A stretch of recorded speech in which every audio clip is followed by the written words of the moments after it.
बहुत बहुत स्वागत है आप सभी का study with Swati YouTube channel पर। दोस्तों, आज के अपने इस वीडियो में हम बात करेंगे बीएड सेकेंड सेमेस्टर के लिए किस तरह से आप अपनी प्रोजेक्ट या असाइनमेंट फ़ाइल को तैयार करेंगे। अगर हम बात करें school management and hygiene subject से रिलेटेड, तो यहाँ पर आपको स्कूल मैनेजमेंट एंड हाइजीन से रिलेटेड एक टॉपिक मिलेगा जिसे आप बना सकते हैं अपने असाइनमेंट या प्रैक्टिकल की फ़ाइल के लिए।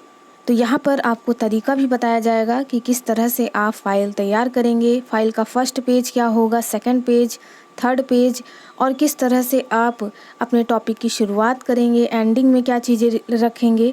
ये सारी चीज़ें हम इस वीडियो में डिटेल में लेकर के आए हैं। यहाँ से आप इन चीज़ों को कॉपी करते हुए अपनी फ़ाइल भी तैयार कर सकते हैं, क्योंकि आप सभी के डिमांड के अकॉर्डिंग ही फाइलें बताई जा रही हैं। तो बिल्कुल आप कॉपी करके इन चीज़ों को लिख सकते हैं। तो फर्स्ट पेज की यहाँ पर हम सबसे पहले बात करेंगे। तो फर्स्ट पेज की बात करेंगे। फर्स्ट पेज मैंने इसके प्रीवियस वीडियो में बताया था, जो कि मैंने इंक्लूसिव एजुकेशन की फ़ाइल जब बताई थी तो उसमें फ़र्स्ट पेज मैंने मेंशन करना बताया था, जिसमें नेम आपका रहेगा, क्लास, सब्जेक्ट टीचर का नेम, रोल नंबर वगैरह रहेगा, साथ ही आपके कॉलेज का नेम रहेगा। ये सारी चीज़ें फर्स्ट पेज पे मैंने बताई थी, तो प्रीवियस वीडियो ज़रूर चेक करें फर्स्ट पेज के लिए।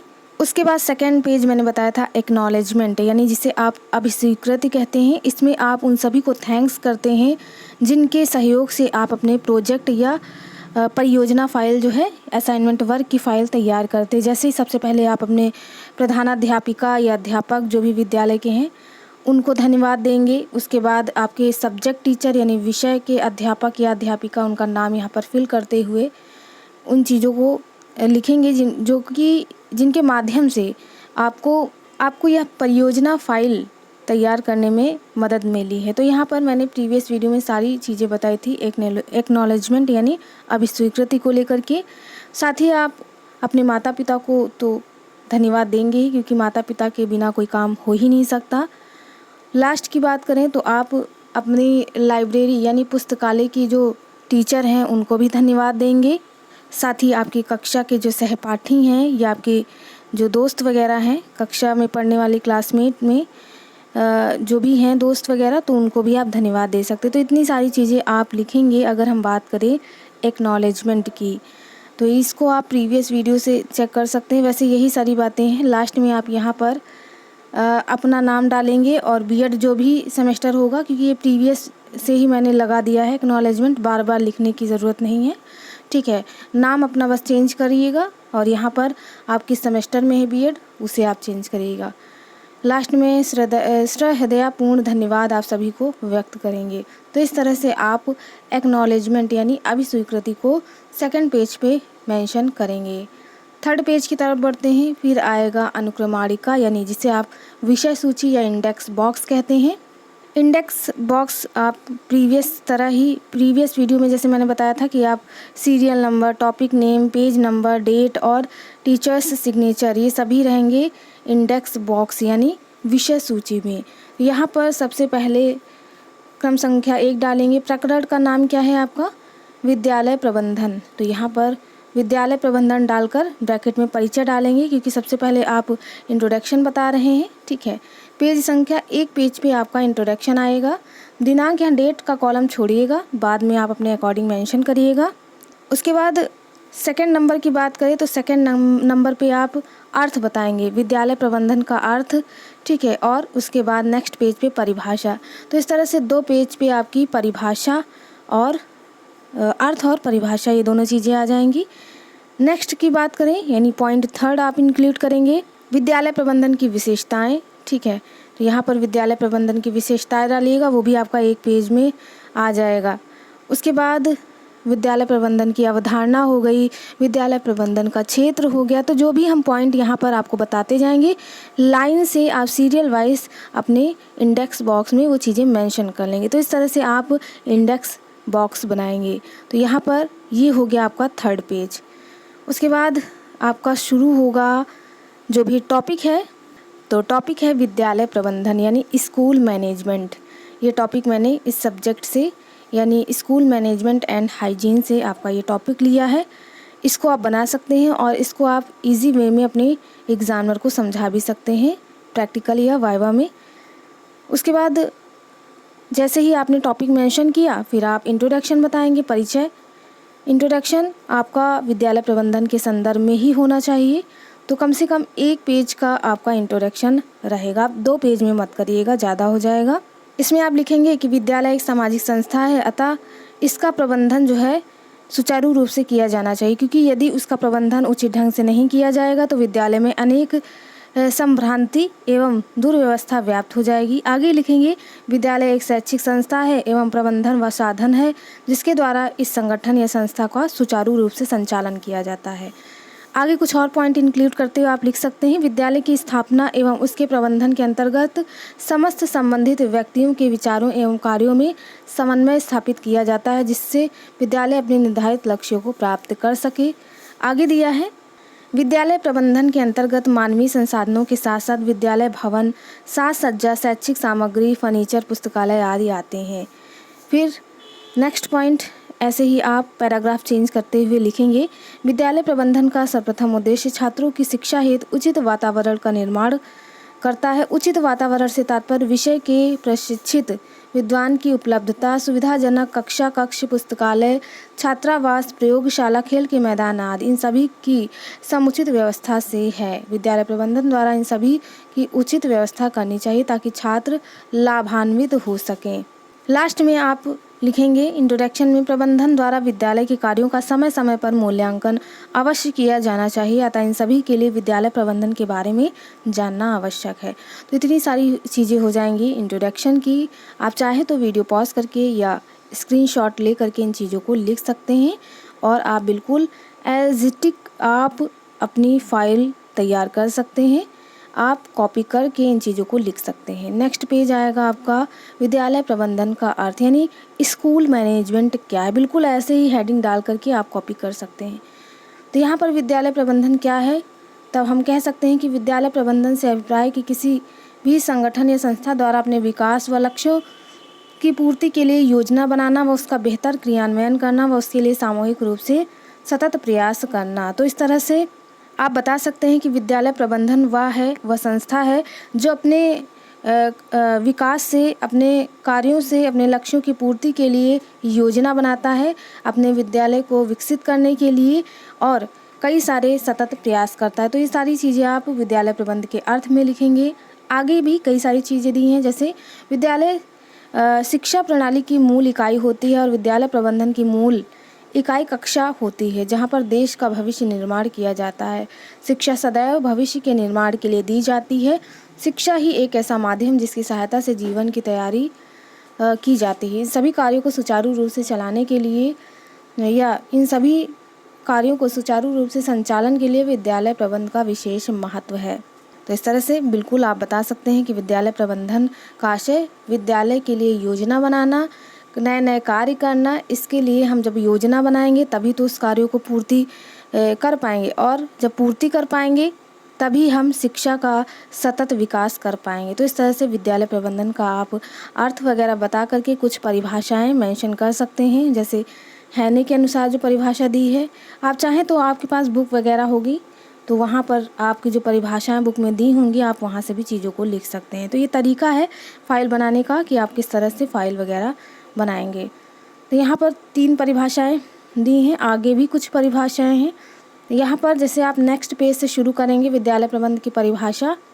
अगर पेज थोड़ा सा कम बचता है तो आप नए पेज से शुरू करिएगा, अदरवाइज़ ज़्यादा बच रहा है तो उसी पेज से आप विद्यालय प्रबंधन की परिभाषा ऐसे डाल करके कई सारी परिभाषाएं, जैसा कि 3 ऊपर बताई हैं और भी हैं लूथर गुलिक के अनुसार, विद्यालय प्रबंधन सत्ता का औपचारिक ढांचा है जिसके अंतर्गत निश्चित उद्देश्यों की प्राप्ति के लिए विभागीय कार्यों को क्रमबद्ध रूप से विभाजन करना, परिभाषित करना तथा समन्वित करना सम्मिलित है। उसके बाद हेरोल्ड कीजन के अनुसार विद्यालय प्रबंधन मानवीय एवं भौतिक साधनों से प्राप्ति के लिए समन्वय करना है। उसके बाद ऐसे ही अलग अलग ऑथर्स ने, अलग अलग जो भी ऑथर्स हैं, जो भी लेखक हैं, उन्होंने अपने शब्दों में विद्यालय प्रबंधन को परिभाषित किया। तो इस तरह से 5 परिभाषाएं हो गई, आप अपने अकॉर्डिंग चूज़ करके लिख सकते हैं। तो इस तरह से एक नए पेज पे आप विद्यालय प्रबंधन की परिभाषाएं डालेंगे। इस तरह से 2 पेज में आपका अर्थ और परिभाषा आ जाएगा। नेक्स्ट पेज पे चलते हैं और देखते हैं विद्यालय प्रबंधन की विशेषताएं। तो स्कूल मैनेजमेंट की जो कैरेक्टरिस्टिक्स हैं उनको भी आप पॉइंट वाइज मेंशन करेंगे, ठीक है। तो विशेषताओं में पहला है हमारा विद्यालय प्रबंधन विद्यालय की एक शाखा के रूप में विकसित हो रहा है। सेकंड पॉइंट है विद्यालय प्रबंधन के सिद्धांत तथा व्यवहार में परिवर्तन आ रहा है। प्रबंधन व कार्य से जुड़े हुए सभी लोगों में सहयोग की भावना होनी चाहिए। अगला पॉइंट है सामूहिक हितों पर बल देना चाहिए। और लास्ट पॉइंट है अच्छे प्रबंधन से मानवीय संसाधन, शैक्षिक सुविधाएं जुटाने एवं वातावरण के निर्माण में सहयोग मिलता है। तो इस तरह से विद्यालय का प्रबंधन बहुत ही आवश्यक है। ये सारी चीज़ें आप विद्यालय प्रबंधन की विशेषताओं में लिखेंगे। ये चीज़ें हो गई, आप इसे एक पेज पे लिख सकते हैं। उसके बाद कुछ घटक भी बता सकते हैं कि विद्यालय प्रबंधन के कौन कौन से घटक हैं। तो निम्न घटक हैं। पहला है नियोजन यानी योजना बनाना, प्रशासन, संगठन करना, निर्देशन और नियंत्रण। ये हैं विद्यालय प्रबंधन के घटक। तो इसे आप कैरेक्टरिस्टिक्स के नीचे ही दिखा सकते हैं और चाहें तो आप इनके अंतर्गत भी चीज़ों को लिख सकते हैं। उसके बाद नेक्स्ट पेज आएगा आपका विद्यालय प्रबंधन की आवश्यकता, यानी क्या कुछ नीड है। अगर हम बात करें स्कूल मैनेजमेंट की, तो यहाँ पर आपको बताया गया है कि विद्यालय प्रबंधन की आवश्यकता किस प्रकार से है। तो वही सारी चीज़ें आ जाएंगी कि निर्धारित किए गए शैक्षिक लक्ष्यों की प्राप्ति के लिए समुचित विद्यालय प्रबंधन की अति आवश्यकता है। अगर प्रबंधन शिक्षण अधिगम प्रक्रिया को प्रभावी एवं दक्षपूर्ण बनाना चाहता है तो वह मानवीय एवं भौतिक संसाधनों का उचित प्रबंधन करे, क्योंकि राष्ट्रीय विकास का आधार विद्यालय है। विद्यालय समाज का लघु रूप है। यही वह स्थान है जहाँ पर छात्रों के मानसिक विकास के साथ साथ शारीरिक, बौद्धिक, सामाजिक, नैतिक और सांस्कृतिक विकास का होना भी आवश्यक है। तो इस तरह से आप नीड बता देंगे कि विद्यालय प्रबंधन की क्या कुछ नीड है। तो इसको आप एक पेज पे लिख सकते हैं। आपकी बुक में भी कई सारी हेडिंग वाइज चीज़ें मेंशन होंगी, तो आप हेडिंग वाइज चीज़ों को मेंशन कर सकते हैं। उसके बाद नेक्स्ट पेज पे आप डालेंगे विद्यालय प्रबंधन के उद्देश्य, क्या कुछ ऑब्जेक्टिव हैं। अगर हम बात करें स्कूल मैनेजमेंट की, तो यहाँ पर कई सारे ऑब्जेक्टिव आपको देखने को मिलेंगे। फर्स्ट पॉइंट है विद्यालय प्रबंधन का प्रमुख उद्देश्य विद्यालय के क्रियाकलापों को मॉनिटर करना। सेकंड पॉइंट है शिक्षा के आदर्शों एवं उद्देश्यों की जानकारी देना। थर्ड पॉइंट है विद्यालय के विकास के लिए योजनाओं का निर्माण करना। फोर्थ पॉइंट है विद्यालय को चलाने के लिए कुशल प्रशासन की व्यवस्था करना। फिफ्थ पॉइंट है विद्यालय में उपयोगी एवं व्यवहारिक फर्नीचर की व्यवस्था करना। आगे भी कुछ पॉइंट दिए हुए हैं अगर हम बात करें विद्यालय प्रबंधन के उद्देश्यों में। सेवेंथ पॉइंट इस तरह से दिया है विद्यालय में एक परिचालन कोष बनाना, जिससे राजकीय सहायता से वेतन तथा अन्य आवश्यक व्यय को वहन किया जा सके। 8 पॉइंट है दानदाताओं से आर्थिक सहायता प्राप्त करना। 9 पॉइंट है विद्यालय को हर प्रकार की आलोचनाओं से सुरक्षित रखना। 10 पॉइंट है विद्यालय और समुदाय में स्वस्थ संबंध स्थापित करना। तो ये सारी चीज़ें आप विद्यालय प्रबंधन के उद्देश्य में डाल सकते हैं। तो इस तरह से 14 पॉइंट्स दिए हैं। आप चाहें तो मिनिमम 10 पॉइंट्स भी डाल सकते हैं, ठीक है, उद्देश्यों में। तो इन सभी पॉइंटों को आप देख लीजिए, वीडियो पॉज करके आप चाहें तो इन्हें लिख सकते हैं। अदरवाइज़ मैंने आपको ऑप्शन बताया, आप बुक से भी देख करके लिख सकते हैं। तो यहाँ पर बात हो गई विद्यालय प्रबंधन के उद्देश्य। उसके बाद नेक्स्ट पॉइंट देखेंगे क्या कुछ आप इंक्लूड करेंगे। फिर आप डाल सकते हैं विद्यालय प्रबंधन के लक्षण, क्या कुछ लक्षण हैं विद्यालय प्रबंधन के, तो आप बता सकते हैं। कई सारे पॉइंटों में इसे मेंशन कर सकते हैं। यहाँ पर क्योंकि कैरेक्टरिस्टिक्स हमने देख ली, फिर भी आपके लिए ऑप्शनल है कि आप लक्षण लिखना चाहें तो लिख सकते हैं, अदरवाइज़ आप सिर्फ कैरेक्टरिस्टिक्स ही लिख लीजिएगा। तो यहाँ पर पहला लक्षण है व्यवहारिकता। इसके अंतर्गत कई सारी चीज़ें हैं, आप इन्हें पढ़िएगा। सेकंड पॉइंट है विद्यालय प्रबंधन का स्वरूप कैसा होना चाहिए, ये सारी चीज़ें बताई गई हैं, ठीक है, सेकंड पॉइंट में। फिर थर्ड पॉइंट की तरफ बढ़ते हैं। थर्ड पॉइंट है विद्यालय प्रबंधन की प्रगति, कैसी प्रगति हो रही है, किन चीज़ों से हो सकती है, ये सारी चीज़ें आप इसमें मेंशन करेंगे। फोर्थ पॉइंट है विद्यालय प्रबंधन की प्रक्रिया, ये बहुत इंपॉर्टेंट पॉइंट है, इसे आप चाहें तो लिख लीजिएगा। ये सभी इम्पॉर्टेंट चीज़ें ही बताई जा रही हैं जो कि आप फाइल में मेंशन कर सकते हैं। उसके बाद नीति तथा कार्यक्रम निर्धारण, तो इतने पॉइंट हैं, यानी मिनिमम 5 पॉइंट ही हैं, तो आप इसे ज़रूर लिखिएगा अपनी फ़ाइल में, ठीक है। आपकी फ़ाइल लगभग 15 या 20 पेज की होनी चाहिए। मिनिमम मैंने 12 पेज की बताई थी, लेकिन बीएड में ज़्यादातर 15 से अबव की फ़ाइल ही देखते हैं एग्ज़ामिनर क्या टीचर्स आपके कहेंगे लगभग 15 पेज की होनी चाहिए, ठीक है। तो इस तरह से विद्यालय प्रबंधन के आप लक्षण वगैरह मेंशन करेंगे तो आपकी फ़ाइल जो है वो थोड़ा बढ़ जाएगी। तो इस तरह से 5 पॉइंट हो गए। बढ़ते हैं अगले पेज की तरफ, जो कि है विद्यालय प्रबंधन की अवधारणा। तो ये अगले पेज पे बिल्कुल आप मेंशन करेंगे। ये एक पेज में आ जाएगा आपका विद्यालय प्रबंधन की अवधारणा। इसमें क्या लिखेंगे? विद्यालय प्रबंधन की अवधारणा के अंतर्गत सर्वप्रथम प्रबंधन तथा स्वामित्व को एक ही अर्थ में प्रयुक्त करते हैं, परंतु आज यह भिन्न है। इसकी अवधारणा विद्यालय की तरह है। यहाँ पर कई सारे पॉइंट हैं। जैसे पहला पॉइंट है प्रबंधन एक विकास का साधन तथा अधिकार तंत्र है। दूसरा है प्रबंधन एक कला तथा विज्ञान है। तीसरा है प्रबंधन एक विकास का साधन है। चौथा है प्रबंधन एक अधिकार तंत्र है। तो इस तरह से आप 8 पॉइंट हैं, ठीक है, 8 पॉइंट मेंशन कर सकते हैं विद्यालय प्रबंध की अवधारणा में। ये पेज जो है आप इंट्रोडक्शन के बाद लगाइएगा, ठीक है। ये बीच में आ गया थोड़ा सा। तो विद्यालय प्रबंधन की जो अवधारणा यानी कॉन्सेप्ट का पेज जो होता है वो हमेशा इंट्रोडक्शन के बाद का रहता है। तो इंट्रोडक्शन के बाद आप विद्यालय की प्रबंधन की अवधारणा, उसके बाद अर्थ, परिभाषा और लाइन से जैसे चीज़ें मैंने बताई है आप मेंशन कर सकते हैं। अगर आप बीच में मेंशन करना चाहें तो भी कर सकते हैं, लेकिन अगर सही तरीके से फाइल बनाने की बात हो तो हमेशा इंट्रोडक्शन के बाद जो भी कॉन्सेप्ट रहता है उसको रखा जाता है। उसके बाद अर्थ, परिभाषा, विशेषताएं, उद्देश्य, ये सारी चीज़ें लाइन से आएंगी। तो इसे आप बिल्कुल ऐसे ही कॉपी कर सकते हैं। उसके बाद नेक्स्ट पेज पे देखेंगे क्या कुछ चीज़ें आप मेंशन करेंगे। फिर आएगा विद्यालय प्रबंधन का महत्व। विद्यालय प्रबंधन तक का क्या कुछ महत्व है, इसमें आप लिखेंगे विद्यालय को गतिशील रखने के लिए विद्यालय प्रबंधन एक इंजन की भूमिका निभाता है। जिस प्रकार बिना इंजन के मोटरसाइकिल, कार, बस आदि को नहीं संचालित किया जा सकता, ठीक उसी तरह बिना उचित प्रबंधन के विद्यालय का संचालन करना असंभव है। विद्यालय एक सामाजिक संस्था है, इससे एक विशेष दायित्व का निर्वाह करना पड़ता है। यही वह स्थान है जहाँ पर विद्यार्थी समाज के सदस्यों के रूप में शिक्षा ग्रहण करते हैं। तो इस तरह से ये सारी चीज़ें आप लिखेंगे विद्यालय प्रबंधन के महत्व के अंतर्गत। तो आप इन्हें पढ़ सकते हैं, और अगर आपकी बुक में ये चीज़ें मेंशन है तो आप लिख लीजिएगा। अगर आपके पास बुक ही नहीं है तो बिल्कुल स्क्रीनशॉट लेते हुए आप इन चीज़ों को लिख सकते हैं, या वीडियो पॉज करके आप इन चीज़ों को पढ़ के लिख सकते हैं। तो महत्व हो गया। उसके बाद नेक्स्ट पेज पे आएगा विद्यालय प्रबंधन के आकलन की कुछ समितियां हैं। विद्यालय प्रबंधन के आकलन की क्या समितियां हैं?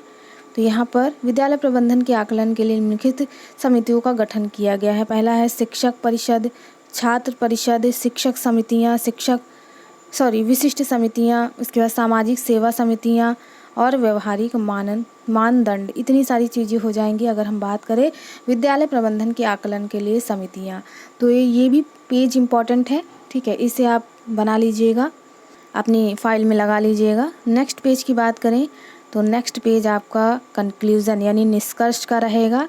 हर बार की तरह आप अपनी फाइल में निष्कर्ष यानी कंक्लूज़न ज़रूर ऐड करिएगा, क्योंकि एग्ज़ामिनर की नज़र ये ज़रूर पड़ती है, इस पर ज़रूर पड़ती है कि आपने कंक्लूज़न वगैरह फाइल में लिखा है या नहीं। सबसे पहले आपके टीचर्स ही आपको टोक देंगे कि आपने निष्कर्ष लिखा है या नहीं। तो निष्कर्ष आप बताएंगे कि क्या कुछ चीज़ें आपके हिसाब से होनी चाहिए अगर हम बात करें स्कूल मैनेजमेंट के रिगार्डिंग। तो यहाँ पर कई सारे पॉइंट हैं, देख लेते हैं। विद्यालय संगठन व्यक्तियों का ऐसा समूह होता है जिसके उद्देश्य निश्चित होते हैं। इन उद्देश्यों को प्राप्त करने के लिए मानव द्वारा विभिन्न प्रकार के प्रयास किए जाते हैं। ऐसे संगठनों को निर्देशित, समन्वित, एकीकृत एवं संगठित करने के लिए प्रबंधन की आवश्यकता होती है। आगे दिया है कुछ और पॉइंट। फिर अगला पॉइंट है अतः संपूर्ण शिक्षण अधिगम प्रक्रिया को प्रभावी बनाने के लिए योग्यता के आधार पर ही शिक्षकों व अन्य कर्मचारियों को कार्यभार सौंपा जाए।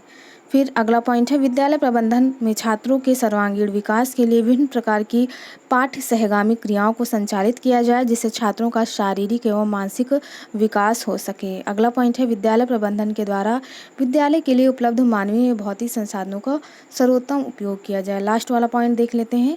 विद्यालय प्रबंधन के द्वारा बालकों का सर्वांगीण विकास के लिए विभिन्न प्रकार की नई नई योजनाओं का निर्माण किया जाए। इस प्रकार उपरोक्त सभी बिंदुओं पर ध्यान देकर हम विद्यालय प्रबंधन की प्रक्रिया को और भी अधिक बेहतर बना सकते हैं। ये सारी चीज़ें आप कंक्लूज़न में इंक्लूड करेंगे, ठीक है। तो आप इन्हें देख लीजिए, आप बिल्कुल लिख सकते हैं इसे वीडियो पॉज करके या स्क्रीनशॉट ले करके। नेक्स्ट पेज पे यानी ये लास्ट पेज रहेगा बिब्लियोग्राफी। कई सारे कॉलेजेस में जो टीचर्स रहते हैं वो कहते हैं भैया बिब्लियोग्राफी या ग्रंथ सूची जो है वो फाइल के लास्ट में ज़रूर मिलना चाहिए। तो कैसे बनाएंगे आप, मैंने हर एक वीडियो में बताया हुआ है। तो इसमें आप उन चीज़ों को इंक्लूड करेंगे जहाँ से, जिन सोर्स से आपने यह फाइल लिखी है। जैसे यहाँ पर दिया है, इस परियोजना की समस्त जानकारी निम्नलिखित स्रोतों यानी सोर्स से ली गई है जिनकी सहायता से मेरा यह परियोजना कार्य पूर्ण हो गया है या हो पाया है। सबसे पहले आपने इंटरनेट का यूज़ किया, वेबसाइट वगैरह बता दी कि https://www.wikipedia.org 2 वेबसाइट बता दी कि यहाँ से मैंने ये चीज़ें लिखी। फिर है पुस्तकों का भी आपने यूज़ किया यानी बुक्स, जैसे राहुल पब्लिकेशन, अग्रवाल हो गई, साहित्य प्रकाशन। तो ये सारी चीज़ें आपने यहाँ पर लिखी। लास्ट में आप कहते हैं कि अतः इन सभी स्रोतों से सहायता प्राप्त करके मैंने अपना यह परियोजना यानी प्रोजेक्ट कार्य जो है वो संपन्न किया। इन सभी को सहृदयपूर्ण आभार व्यक्त। तो इतनी सारी चीज़ें जो हैं बहुत ज़्यादा नहीं हैं, आप बिब्लियोग्राफी में डाल देंगे। लगभग आधे पेज से भी कम का ये रहेगा, लास्ट पन्ना आपका ये रहेगा असाइनमेंट फ़ाइल का। तो इस तरह से आप अपनी पूरी कंप्लीट फ़ाइल बिना किसी शिकायत के तैयार कर सकते हैं। आप एज इट इज़ कॉपी कर लीजिएगा, ठीक है, क्योंकि ये सारी चीज़ें सिलेबस के अकॉर्डिंग ही बताई जा रही हैं, आप सभी के डिमांड के अकॉर्डिंग है। और किसी भी सब्जेक्ट से रिलेटेड फ़ाइल वगैरह चाहिए तो आप टॉपिक का नेम भी लिख करके बता सकते हैं कि मैम इस टॉपिक पे फ़ाइल चाहिए, तो अगर अवेलेबल होगी तो प्रोवाइड ज़रूर कराई जाएगी। तो दोस्तों आज के इस वीडियो में बस इतना ही। मिलते हैं अपने एक नेक्स्ट वीडियो में। अगर वीडियो अच्छा लगा हो तो वीडियो को लाइक करना, शेयर करना, जहाँ भी आप जुड़े हैं जैसे फेसबुक, इंस्टाग्राम, टेलीग्राम या व्हाट्सएप, तो अपने दोस्तों सहपाठियों को बुलाएं और उन्हें भी शेयर करें, चीज़ें पता चले। साथ ही कमेंट द्वारा आप अपने क्वेश्चन भी पूछ सकते हैं और चैनल को सब्सक्राइब करना ना भूलिएगा। मिलते हैं अपने एक नेक्स्ट वीडियो में एक नया टॉपिक के साथ। तब तक के लिए आप सभी का बहुत बहुत धन्यवाद। Thank you friends, keep watching and share to others.